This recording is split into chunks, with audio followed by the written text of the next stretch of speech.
Ayan guys, nagluluto ako ng boneless na chicken. Iluluto ko lang sa mahinang apoy.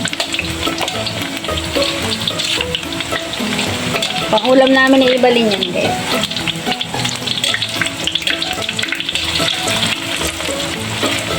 Itong video na to, idadagdag ko lang doon sa ginawa kong video kasi kulang yung video ko. Kaya naman, ayan. Wow, sarap. Sarap, sarap, sarap. Lutuin ko lang yan sa mahinang apoy, guys. Kasi, alam nyo guys, kung paano ka magiging ganyang kaganda. Alam nyo guys, malingkit lang yung boneless na chicken na yan. Ang ginawa ko lang dyan, minarinate ko sa itlog, paminta, bawang, nilagyan ko ng cornstarch, saka kaunting harina. O diba, biglang lumaki. Ay, ang liliit niya na biglang lumaki. Ganyan lang mapapalaki para magkasya sa iyong buong pamilya ang inyong pagkain. O diba? Iwain mo lang na manipis yung karne. Para magkasya sa iyong pamilya. Oh, naalala ko yan nung maliliit pa kami sa mga magulang ko. Para lahat ay makatikim ng pritong manok. Hihiwain niya ng maliliit. Hihiwain niya talaga guys ng maliliit yung manok. Tapos ayan na nga. Para magkasya sa aming magkakapatid. Kung hindi nyo naitanong guys, kami ay 9 na magkakapatid. Ako nga pala ay patatlo sa aming panganay. Patatlo ako. Oo nga. Sa kasamaang palad, yung aking kuyang pangasumunod sa akin ay sumakabilang buhay na. At yung ate ko naman ay malakas na malakas pa yung pinakampanganay sa amin. At syempre ako, malakas na malakas pa rin ako. At ayun na nga, sa aming magkakapatid na 9, ang pumanaw na ay 3, yung bunso. At saka yung bunso kasi 3 months pagkasilang nawala na. Ayun na yung bunso kong babaeng kapatid, ayun na. Kinuha na rin ni Lord. Ayan, nasa heaven na siya ngayon. Siya isa ng ganap na anghel. At yung kuya ko na napakabait na sumunod sa akin, isa na rin siyang ganap na anghel. Kaya, ayan. Ganyan lang talaga ang buhay guys. Kaya kailangan nakaredy ang ating sarili. Hindi natin alam kung kailan tayo kukunin ni Lord. Pero wish ko ay sana ay patuloy nating alagaan ang ating sarili para tayo ay humaba pa ang buhay. Para naman sa ating pamilya. O diba? Hala, kadaldal ko. Mahaba na pala yung video ko. Ayan, maraming salamat. At luto na ito guys. Sa kadaldalan ko, ayan, natapos yun. Idadagdag ko lang itong video na to sa ginawa kong video kasi kulang talaga siya. So, ayan, mayroon na akong masarap na ulam. Maraming salamat sa panonood sa aking boneless na fried chicken. Bye everyone!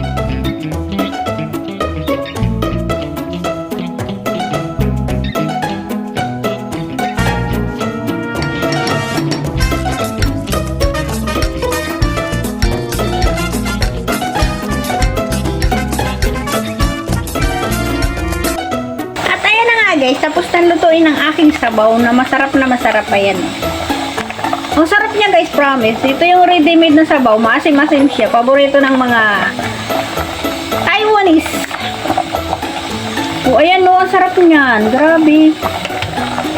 Bawal lang sa akin maasim. Pero sobrang sarap niya guys. Hindi ko alam kung anong timplang ginawa nila dyan. Nilagyan ko lang yan ng additional na repolyo at saka mushroom. Kaya ang sarap-sarap niya na. So, ahunin na natin yan kasi iba naman ang ating lulutuin ngayon. Ayan. Wait lang guys. Ayan. Ang susunod natin lulutuin ay swimmen. Mag-prito muna tayo, mag-isa muna tayo ng karne, guys.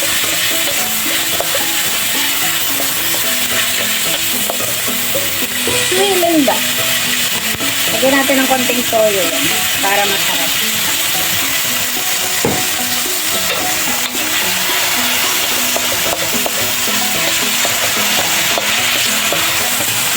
Yan lang naman ang laot niyan, guys. Walang iba. At ilagay na natin ang ating mushroom. Unahin natin ang mushroom.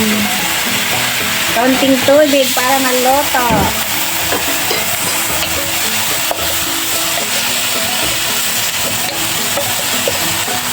Ang lulutuin natin ay swollen, guys. Lagyan natin ng paminta. Yung paminta. Ang lulutuin ko ngayon ay lahat ay paborito ng aking alaga. Ng anak ng aking alaga. Gustong gusto niya, guys, yan. Ito yun, oh. Ang swollen. Ha? Mabilis lang yung lutuin, guys. Sobrang bilis lutuin.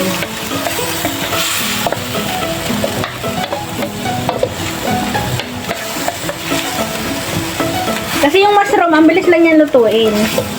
Tapos yung karne naman, madali, hiniwa ko ng maliliit yun. Kaya luto agad siya ng mabilisan.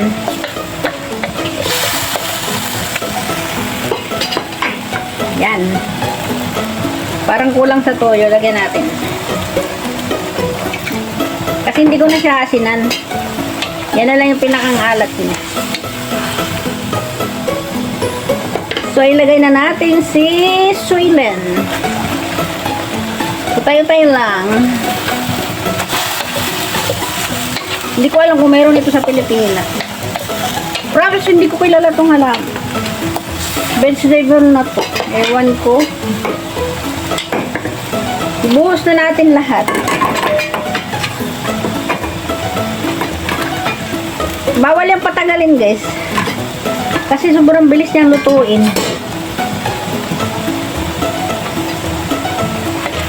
Ang liit-liit ba naman? So, ang bilis lang lutuin talaga niya. At dapat nga lalagyan pa yan nung bulaklak ba na makulay. Eh, wala kami nung bulaklak na makulay. Kaya, yan lang. O, ayun. Alam nyo na kung paano pagluluto ng swollen. Kaya kung ikaw ay nandito sa bansang Taiwan at ikaw ay caregiver, dapat mong panoorin lahat ng aking mga ginagawa at niluluto para mayroon kang idea. Para hindi ka na mahirapang magtanong-tanong. Sa akin pa lang, marami kang matututunan. Promise. So, diba? Luto na siya. Ganyan lang kasimple, ganyan kabilis ang pagluluto niya. Oh, diba? Luto na siya, guys. Ayan, maraming salamat sa pagwa-watch. Wow, yummy!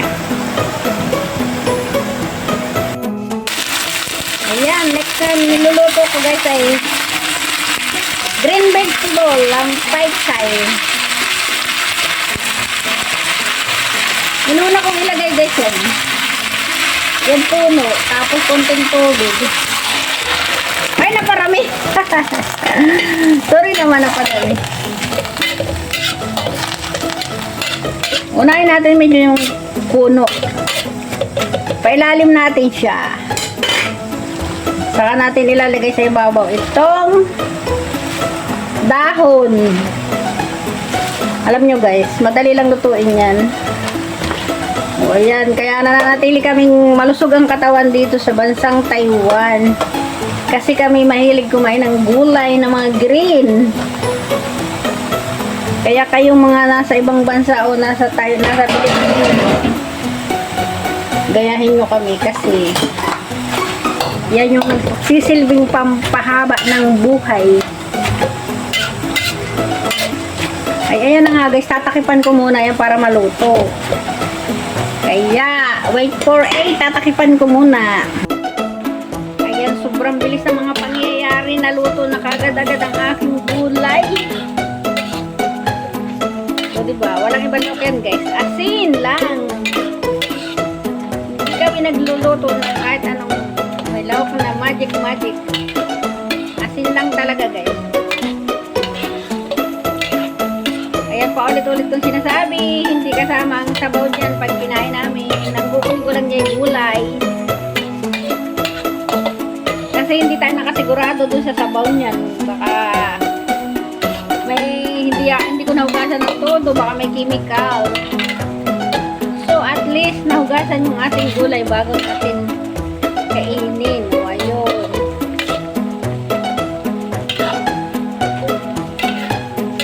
Gayahin nyo ako guys.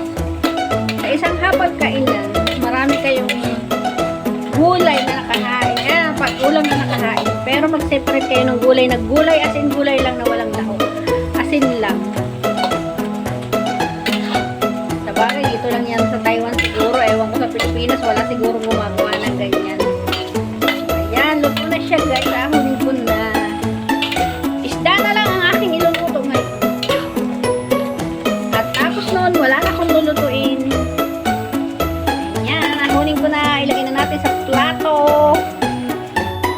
Ayan na ang aking huling niluluto. Malayo ang aking camera dyan dahil takot ako. Baka kayo matamsi ka na naman ng mantika.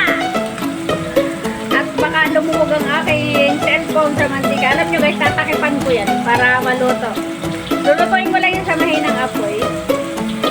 Kaya lang bilis lang, diba? Tinakipan ko yan, luto agad guys. Ayaw nila ng tosta pag yung ganyang isda para masarap kainin. Nag-ready na din ako ng paper towel na paglalagyan ko guys para hindi siya mamantika. So, konting-konting sandali na lang at maluluto na yan. At aahunin na natin at tayo ay tapos nang magluto. Ito nga palang isdang ito guys, ang tawag dyan ay sutaw eh. Ang tawag ko dyan ay isda ng katulong kasi yan lang ang pinakang mura dito sa Taiwan. At malimit kong bilhin yung isdang yan. Dahil dyan ay mura lang yan. Kaya ako lang ang nagtawag dyan ng isda ng katulong. Ayan. Malapit lang ahunin guys. Wait lang ng sandali. Ayan guys, luto na siya. Papatayin niya natin yung apoy. Ako talaga ako sa mantika guys. Patuluin muna natin sa isang tabi. Pinatulo ko sandali sa isang tabi. Saka ako ilalagay dito sa paper towel. O diba? At least hindi sila kakain ng mamantika. Oh, ma-disgusting. Taiwan no FW. Ayan, tapos na. At tapos na din ako magluto guys. Ayan. So this video, ito lang guys ang naluto ko. Ayan. Ayan na yung gulay. Tapos ito yung karning manok. Ready made dyan, ininit ko lang at brown rice kami ngayon. Ayan ang swellen at ang isda. At ito yung sabaw kong niluto na napakasarap. Ayan. Ang sarap ng sabaw. Thank you for watching. Ayan. Thank you for watching. Ayan. Ang sarap ng aming tanghalian.